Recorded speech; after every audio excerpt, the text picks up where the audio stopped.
Hey, how you doing? This is John and welcome to John's Long Box. Today we're looking at the world's greatest comic magazine, the Fantastic Four. This is issue 212, 40 cents. That was 1949, approved by the Comics Code Authority. I haven't seen this comic in so long. I love this comic. I didn't even realize it was drawn by Walt Simonson until I took it out today. Man, I'm not even joking. It's probably been about at least 20 years since I last looked at this comic. I haven't opened this up in 20 years, and I remember panels like yesterday. I devoured this comic as a kid. I read it over and over and over again. So what's going on? There's a Skrull story going on, and what I liked about it, to me, it was one of the very first crossovers that I remember. The Nova comic got canceled, and they're finishing up the Nova story from the original Nova.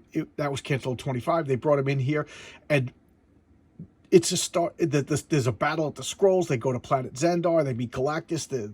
And then this is the Sphinx. He pretended to be a hero for a while. Richard Rider kind of had this collection of dubious villain heroes. He was trying to redeem them, and then he turned on everybody and just became a major bad guy. I just love this. I'm gonna open it up now. Let's check it out. Okay, now we got the Fun Factory Super Gifts and Gimmicks. Oh, I should point out that this is the actual comic that I picked up on the newsstand. I don't know how I have two copies, but this is the actual comic that I have. And you see these little dots? I think this was just some water damage from when I was a kid. I used to store my comics in the attic in my parents' house. Okay, so let's look at that. Look at that splash page. How could you not be insane interested in this? And look at that credits block. We got Marv Wolfman, a legend. He came up with the Teen Titans. I don't even know. The words escape me. And then we got John Byrne and Joe Sinnott. So Marv Wolfman, John Byrne, Joe Sinnott. Those are three titans in the comic book industry. John Byrne, you know that I've been raving about him since the beginning of the channel. My favorite superhero artist. You know, him and George Perez kind of just rotate around like electrons in an atom. Which one's my favorite? And Joe Sinnott, who's he? He's an inker par excellence. He was Jack Kirby's partner. Together, Joe Sinnott and Jack Kirby created the Fighting American and also Captain America. So let's look at George Costanza's the letters, Gafford the colors, Jim Shooter consulting editor. And how many times do I have to say that Jim Shooter was the high point of Marvel Comics? So now we have the Watcher over here, the Battle of the Titans. I just got to read this because this will set you up. I very rarely read, but this is just comic books. This is probably one of the greatest comics ever created. I'm called the Watcher, and it's been my race's task to observe the lives of all creatures who dwell within our expanding universe.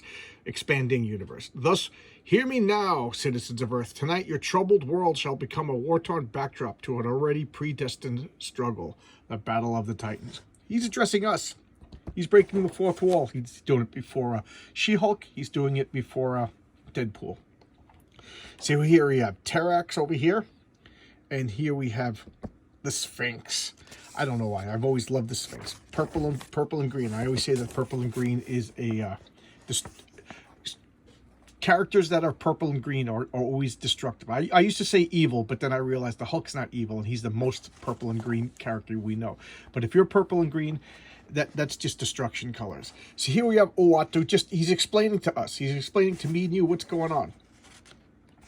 So what happened is this girl showed up and a ray got hijacked at Reed Richards, the Baxter building, and this girl popped up, and then a Skrull came out, and the Skrull just tried to blast them all, and this ray got turned into a teleportation ray, and here the Fantastic Four. Notice Johnny Storm's not with them. I'll address that in a minute.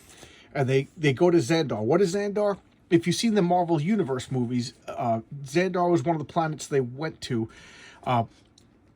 I think they actually got their ship from Xandar, and it's super advanced. So I bet you in the next Guardians of the Galaxy movie, it's going to get destroyed because Xandar was destroyed by Galactus. But for whatever reason, the Watcher saved these four big chunks in their own little magic science atmosphere bubbles, and then they connected them all by pipes. So it's this world is four huge asteroids connected by tunnels, like habit trails, and she is the queen, the suzerain they call her, of Xandar. And then they were under attack by Skrulls, and they got blasted.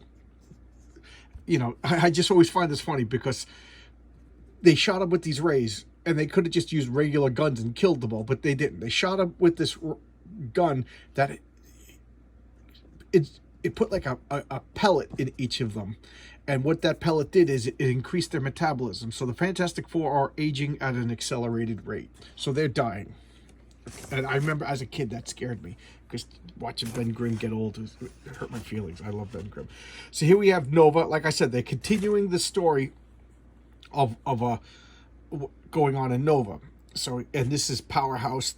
Nova had like they called them Xandar's heroes. So they had their own team of superheroes that were back on Earth and going back and forth. And he was like their disputed leader. And here we have Johnny Storm shows up. Why was Johnny Storm not with them? Because he wanted to go back to college. So he kind of took a leave of absence from the Fantastic Four, went back to college, and like always, that doesn't work out. So now he's going back. So he's not aging, and he doesn't know that the other three are aging. And then why did the Sphinx go along? Because the Sphinx, I always loved his origin. If you remember the Charlton Heston 10 Commandments movie, Charlton Heston throws down the staff, and it turns into a snake, and then before that, Pharaoh's magician throws down a staff and it turns into a snake to show that his power is great. And then Charlton Heston throws down his staff, and then the two snakes battle, and Charlton Heston's snake, Moses' snake, wins. And Pharaoh is humiliated. So in comic books, that magician was kicked out of the Pharaoh's court, and then he wandered until he found this magic stone. And when he picked up this magic stone, he became the Sphinx, and that whatever his name is lost in antiquity. He roams the earth and he just wants to die, but he can't die. He's super powerful. The Castone, the Stone of Life, keeps him alive. So he tricked Nova into thinking he was a good guy, and then when they went to Xandar, he found out that the living computers. A lot of races seem to do this. The Kree do it now. Xandar does it. They take all the brains of all the super geniuses and they put them in the body banks, or the computer banks rather, and they retain all that information. They work in tandem and they become super smarter. And he wanted to rob so he like downloaded all the information from the supercomputers into his brain, and he is now 200 feet tall and vastly powerful. So he's going to go off now, and rather than just end his life, I don't know, he wanted to die, but now he's flying around. So he's driven mad with his new power. He's going to Earth and destroy it. Why? Because the Earth just tortured him for, 5,000 years? And then here comes Galactus. Galactus was coming to finish the job of destroying Xandar. And they're like, don't destroy Xandar. I'll tell you what. If you defeat the Sphinx, I'll revoke your pledge. So Reed Richards made Galactus promise never to go to Earth again. He says, if you defeat the Sphinx, I'll dissolve that pledge and you could go to Earth. And Galactus is like, yeah, right, I'm going to Earth now. So here the stakes are big. So he beats the Sphinx, and then Galactus is gonna be there to destroy it. So look, stakes are high. And here's the Watcher on the moon telling us about this. Can you get bigger stakes? They're aging to death. The Skrulls are attacking. Xandar is a mess. The Sphinx is going to Earth to destroy it. Now Galactus is the horse they're betting on. Oh man, that's just so good. Look at these ads. We got Grit. I haven't made jokes about Grit in a long time, but Grit was I always used to say it was the most, nobody ever heard of it. But why? Because it was for agriculture. It sold to like farming communities. And me growing up near New York, I didn't really know anything about this, so that was not a big deal for me. Be a draftsman. Saturday morning cartoons, I remember all of these. The Fred and Barney Meet the Thing. Fred and Barney Meet the Thing. And here's Fred, and he was like a teenager, and he had 2 magic rings, and when he touched the magic rings together, he would go, "Thing ring, do your thing," and he would turn into the Thing. Because that's what ad executives and cartoon executives over at Hanna-Barbera thought kids wanted to watch. The New Shmoo, Flash Gordon, I love that. Godzilla, I still love Johnny Quest, and the Jetsons. Okay, so now we're back at the Earth, and here's Terrax. What is he doing? He's the Herald of Galactus. He's letting everybody know that Galactus is coming. Just look at this drawing. I love that. He's just chiseled out of stone, and he's just Terrax the Tamer, and he's just wrecking everything. Look at that panel. Look at that. This is the George Perez principle. Whenever things get shattered, you draw 10 times as much debris to add drama, and that's definitely what's going on over there. And here's the Human Torch. This always raised an eyebrow for me. So he comes swooping out of the sky and shoots the debris with his flame power to save everybody. But doesn't that just spray molten lava on people, molten rock? I don't know, but I guess it vaporizes it or whatever. That's how hot it is. Now look, Reed is got gray hair now, and he swings down and smashes Terax. And look at that pose. Look at that. That is so cool. It's just a brawl. There's no way to describe it. Just a brawl. And what's going on? Galactus is like, Terax, you've been granted power for a purpose. You will not seek to abuse it. Galactus, I was merely trying to perfect my abilities before our battle with the Sphinx. They're trying to make Galactus like a little bit honorable there, but he's, to me, Galactus shouldn't talk. He shouldn't address people. He should be just above it all. He's just hungry, and you shouldn't be able to reason with him. He should just be like a tornado or a storm that just shows up. Maybe, I don't know, talks once in a while when he finds something interesting. Like he talks to Reed Richards of the Watcher because they're, unique beings. So he was just walking along the sky, and then the Invisible Woman is the first to succumb to the old age metabolism enhancing thing. And Johnny says, we knew this was going to happen because their parents died young. So she is just naturally the one to die. So he puts her in a suspended animation chamber, and he's like, I don't know if I'm gonna live long enough to finish this caper, and it's getting hard for me to think. And now he's feeling guilty. He's like, I panicked. I let Galactus come here. He goes, I don't know what to do. He goes, I don't understand. I'm older than Sue. Why is she going? She didn't want to talk about it, but they've always died young. And he's just like, that's not fair. She should have lived the longest. And you could kind of see how Ben's starting to look a little old. And then Galactus is like, well, where's the Sphinx? And then there's Herbie the Robot. Herbie the Robot is from a terrible cartoon where they couldn't get they made a Fantastic Four cartoon, and Johnny Storm, the Human Torch, was licensed out for his own cartoon that never materialized. So they couldn't put Johnny Storm into the Fantastic Four. So instead of getting Spider-Man or a lesser known superhero, they threw in Herbie the Robot, and I hated it. I couldn't watch it. And then, to be meta, I guess, Reed made Herbie the Robot to be like Franklin Richards, their child, his son's babysitter. So they're like, where is the Sphinx? And he's like, oh yeah, he's in Egypt. That's where he was. That's where he's going back. So he's like, go to this Egypt and tell him I'm coming. Galactus is, he wants a grand entrance. And here's some back issues. And I always said that back then, if you missed the comic on the newsstand, you missed it. And here is in every issue, you could get back issues. I don't know why I never thought to use these, stupid kid. And then we got Shogun Warriors. I love these. These weren't the big ones. These were small metal ones, die-cast metal Shogun Warriors. And my friend Carl, his father used to travel all the time. I think he was a lobbyist for congressman, and he used to travel all the time. And he would go to Japan and bring back all of these toys. So he had these Shogun Warriors before, like, I remember seeing them, and I was like, wow, these are so cool. He's like, yeah, they're from Japan. And then like a year or two later, they started coming to America. But they all had different names back then. So here they are.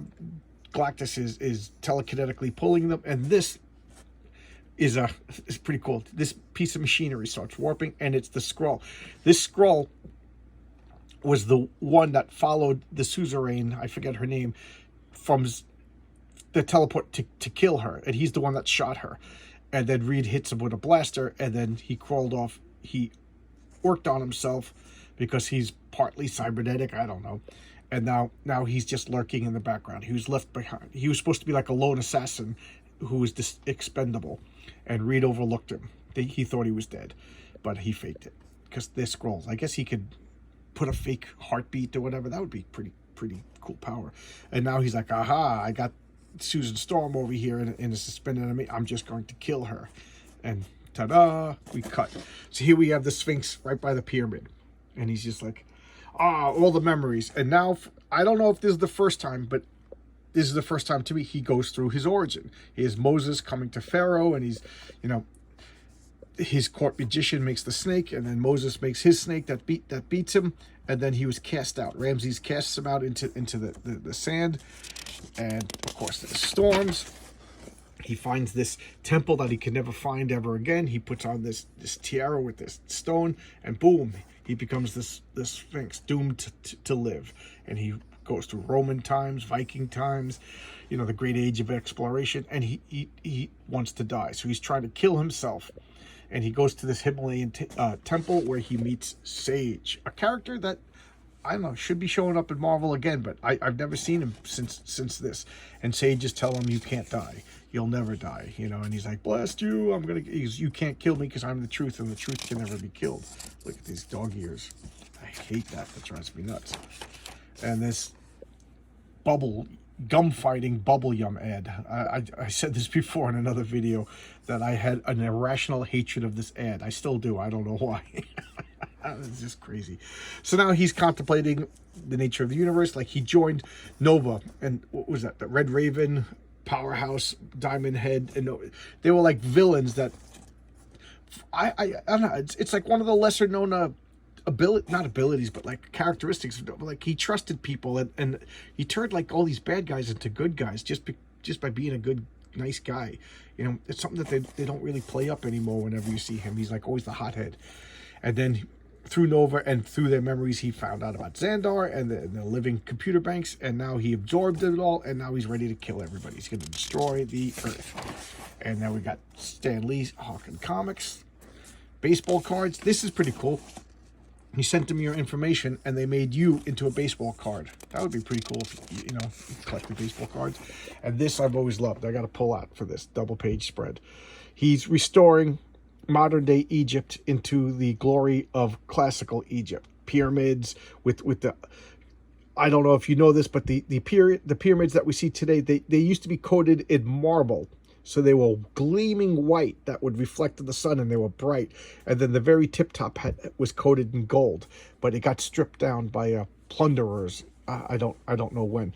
And more sphinxes. He makes this water palace. So this is just like you know, mythological Egypt restored. So freaking cool. Howard the Duck and Dracula. These were for magazines. I told you around this time Marvel was experimenting with magazines. And here we got more ads. I just love these ads. Atlas body. In 7 days. In 7 days, you'll look like that. Stamps. Become a cop. I love it. That's like, get like all fake cop equipment. Pretend you're a cop. So here comes Terex the Tamer. Gonna fight with him. And he just... I love that. Zach, he just blows him up and steps on him. He's like, hold, Galactus has come. He goes, the circle closes. And I love Galactus's ship, this sphere. You know, it's just so simple and elegant. And Galactus just comes out. He's like, never. And here they are. They're both at equal footing. They're both just titans. Look at that. Just look at the background. It's just energy just crackling. Your reality is warping. These two ultimate beings standing next to each other. It's so freaking cool. And here, Stan Lee, Marvel's part 2 of Marvel's fantastic Weird World epic, The Dark Gems. This, believe it or not, the Warriors of the Shadow Realm, I remember seeing these comics. It's like I said this so many times in these videos, but I never actually did it.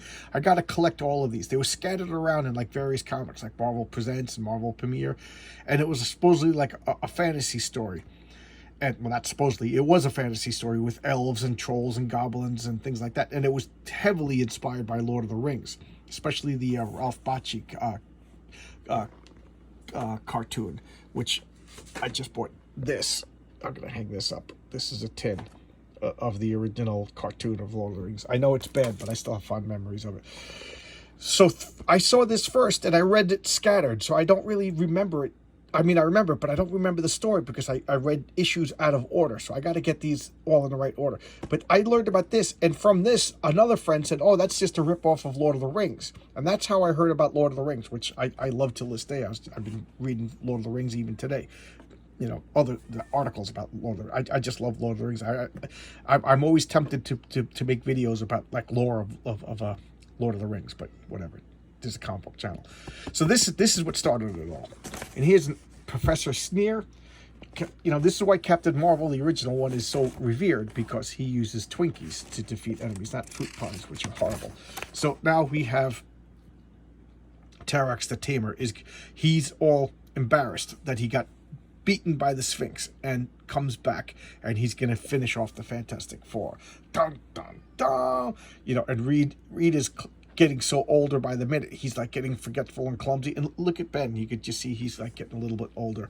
And you know, the Sphinx, Terrax is coming in to finish this off. And now we have the letters page. Dun, dun, dun. And I'm going to do something that I don't normally do. Tomorrow I'm actually going to showcase 213 to show you the second, because this is so good. This is something that every comic book fan should read. Oh my God. Get Fantastic Four from 201 to 213. It's a great... They call it the Skrull Saga. It is great. It is great. And yeah, I'm showing you the end of it. But it's not really the end of it, because they already dealt with the Skrulls. So that finished. And now they're dealing with the Nova story, if you ever read Nova's 25-issue series from the same period. There you go. All right? This is just great comics. Tomorrow I will showcase Fantastic Four 213. And, you know, back-to-back, something I hardly ever do. But this is important. All right? I'll see you tomorrow, guys. Bye-bye.